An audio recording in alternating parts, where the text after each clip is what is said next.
হয়ে গেল। তুমি কি ভেবেছো আমি তোমাকে স্বামী হিসেবে মেনে নেবো? কখনো না, কোনো দিনও না।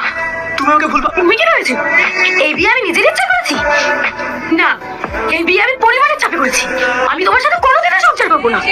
তুমি দিদির সাথে সাথে আমার জীবনটা শেষ করে দিলে। ঠিক আছে, তুমি কি চাও?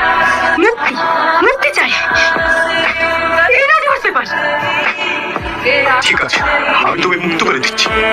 এক মিনিট, তুমি এভাবে ডিভোর্স করে দিলে তো আব্বা মা আমাকে দোষী ভাববে। এভাবে নয়। বেশ, ঠিক আছে, একদিন আমি সব ভুল নিজের ঘাড়ে নিয়ে তোমাকে আমি মুক্ত করে দেব। ভয় নেই, তোমাকে আমি স্পর্শ করব।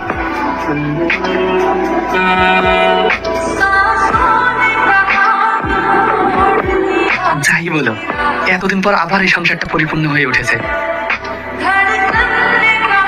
বৌমা,